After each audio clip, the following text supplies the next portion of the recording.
गोंदिया जिल्ह्याच्या सडक-अडचणी तालुक्यातून जाणाऱ्या मुंबई-हावडा राष्ट्रीय महामार्गावरील सौंदळ गावाजवळ तसेच भंडारा ते देवरी या भागातील रस्त्यावर ठिकठिकाणी मोठमोठे खड्डे पडले। तसेच सौंदळ गावातून जाणाऱ्या राष्ट्रीय महामार्गावरून जाणाऱ्या रेल्वे लाईनवर मागील 5 वर्षांपासून उड्डाणपुलाचे काम सुरू असल्यामुळे सर्व्हिस रोडवर मोठमोठे खड्डे पडले आहेत। तर या खड्ड्यामुळे दर दिवशी हजारो वाहनधारकांना जीव मुठीत घेऊन प्रवास करावा लागतो, तर अनेक वेळा वाहतुकीची देखील कोंडी होते। याच विरोधात काँग्रेस कमिटीच्या वतीने आज जागो सरकार जागो हा आंदोलन करण्यात आला। या आंदोलनात पदवीधर मतदारसंघाचे आमदार अभिजित वंजारी यांच्यासह भंडारा गोंदिया जिल्ह्याचे खासदार डॉक्टर प्रशांत पडोळे यांच्यासह मोठ्या संख्येने काँग्रेस कार्यकर्ते उपस्थित होते। यावेळी काँग्रेसचे खासदार डॉक्टर प्रशांत पडोळे यांनी अधिकारी सिन्हा यांना फोनवरून चांगलेच खडसावत या खड्ड्यात एखाद्याचा बळी गेला तर तुम्हाला याच खड्ड्यात गाडू अशी धमकी खासदार प्रशांत पडोळे यांनी एनएचआयच्या अधिकाऱ्याला फोनवर दिली आहे। बाहर में कहाँ पे हो? इंडिया के बाहर। अरे बाहर में किधर हो बताओ? यहाँ पे बारिश में बैठे हो, गड्ढे में बैठे हो, पानी में? क्या पागल समझे क्या हमको? तुमको बताने के बाद भी वहाँ पे आ नहीं रहे हो तुम? किसको बता दिया तुमने?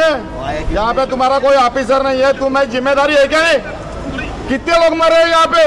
कितने लोग मरे? कहाँ पे टीम है तुम्हारी? फालतू की बात मत करो। तुम कहाँ पे हो बताओ? कहाँ पे रात में पहुंच जाओगे? ये पुलिया का काम नहीं हुआ तो तुमको जमीन में गाड़ने का काम हमारा रहेगा, ध्यान में रखना।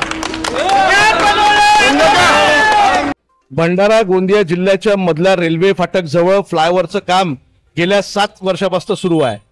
ज्या कंपनीला काम देण्यात आलं होतं त्यांनी ते काम 2022 मध्ये पूर्ण करायला पाहिजे होतं। 2.5 वर्ष जास्तीचे होऊन सुद्धा त्या कंपनीने काम केलंच नाही, उलट ती कंपनी पळून गेलेली आहे।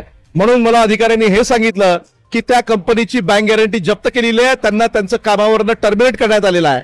आमची मागणी ही आहे की पूर्ववत रिटेंडरिंगची प्रक्रिया होऊन सुद्धा अनेक दिवस झाले, नवीन कॉन्ट्रॅक्टर नेमला पाहिजे आणि ही या ठिकाणचा प्रश्न सोडवला पाहिजे। या ठिकाणी खालचे जे रस्ते आहेत आणि रेल्वे फाटक आहे, रस्ते इतके खराब झाले ट्रकच्या वाहतुकीमुळे की तासनतास नागरिकांना या ठिकाणी खोळंबून बसावं लागते। 2-2 तास लोक या ठिकाणी वाट पाहतात आणि त्याच्यामुळे लोकांची मोठ्या प्रमाणामध्ये गैरसोय होते आहे। इथे पावसाचे दिवस आहे, इथे ऍक्सिडेंट होतात, अनेक लोक मृत्युमुखी पडलेले आहेत।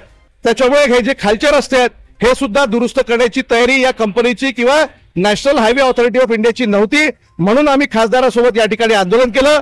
आंदोलन केल्यानंतर त्यांनी आमचं संज्ञान घेऊन त्यांनी आता सांगितलं की 3 दिवसामध्ये या पुलाच्या दोन्हीकडचे रस्ते ते चालण्यायोग्य, ट्रॅफिक योग्य करून देणार आणि समजा त्यांनी 3 दिवसामध्ये हे जर रस्ते व्यवस्थित केले नाही तर आम्ही 7 तारखेनंतर पुन्हा या ठिकाणी आंदोलन करू आणि तेव्हा केवळ रस्ता रोको नाही तर आम्ही रेल रोको आंदोलन सुद्धा त्या ठिकाणी करणार आहे। तर स्वतः खासदार प्रशांत पडोळे यांनी शेकडो कार्यकर्त्यांना सोबत घेत रेल्वे रोडावर बसत आंदोलन केला, तर काही कार्यकर्त्यांनी खड्ड्यात धानपिकाची लागवड केली, तर काही लोकांनी खड्ड्यात मासोळ्या देखील पकडल्या। एनएचआयच्या अधिकाऱ्यांचा निषेध करत आंदोलन यावेळी करण्यात आलं आहे। आम्ही एकंदरीत आज जे शासन झोपलं आहे त्या शासनाला जागी करण्यासाठी जागो सरकार जागो असं अभियान 3 पद्धतीने आम्ही साजरं केलं। सर्वप्रथम आम्ही पूजन केलं, म्हणजे भजन केलं, नंतर भजन केलं, त्याच्यानंतर पूजन केलं आणि त्याच्यानंतर शेवटी खासदार साहेब आल्यानंतर भांडण केलं। अशा प्रकारे आज आम्ही इथं एकंदरीत कार्यक्रम केलेला आहे आणि आजचा हा आमचं जे आंदोलन आहे एकंदरीत त्यांनी आम्हाला जी वेळ मागितली हायवे अथॉरिटीने त्या दिवसापर्यंत जर पूर्ण न झाल्यास सन्माननीय खासदार साहेबांनी सांगितल्याप्रमाणे 15 ऑगस्ट पर्यंत जर या रस्त्याचं काम पूर्ण झालं नाही तर सौंदळच्या ग्रामपंचायतचा जो ध्वज आहे तिरंगा ध्वज हा आम्ही फडकवू देणार नाही। सौंदळ आणि पुतळा गावचा जो हायवे आहे या हायवेवर एवढ्या प्रमाणामध्ये खड्डे पडलेले आहेत की जिथून पैदल चालणे मुश्किल आहे। आमचे मुलं इथून शाळेत जातात आणि खड्ड्यात साचलेल्या पाण्यामुळे या ट्रकच्या टायरामुळे गोटे आणि चिखल जो मुलांवर उडते त्याच्यामुळे मुलं कधी कधी जखमी होतात आणि अर्ध्या रस्त्यातून वापस येतात। तर येत्या 3-4 दिवसात राष्ट्रीय महामार्गावरील आणि सौंदळ गावात तयार करण्यात येणाऱ्या पुलाच्या पर्यायी रस्त्यावरील खड्डे बुजवून देऊ असे लेखी आश्वासन एनएचआयच्या अधिकाऱ्यांनी दिल्यानंतर खासदार प्रशांत पडोळे आणि आमदार अभिजित वंजारी यांना आंदोलन मागे घेण्यात आले आहे। जीबी न्यूजचे प्रत्येक अपडेट मिळवून घेण्यासाठी तुम्ही आमच्या चॅनलला लाईक करा, सबस्क्राइब करा आणि शेअर करा, तसंच बेल आयकॉनला सुद्धा प्रेस करा। आपला जिल्हा, आपली बातमी, जीबी न्यूज गोंदिया।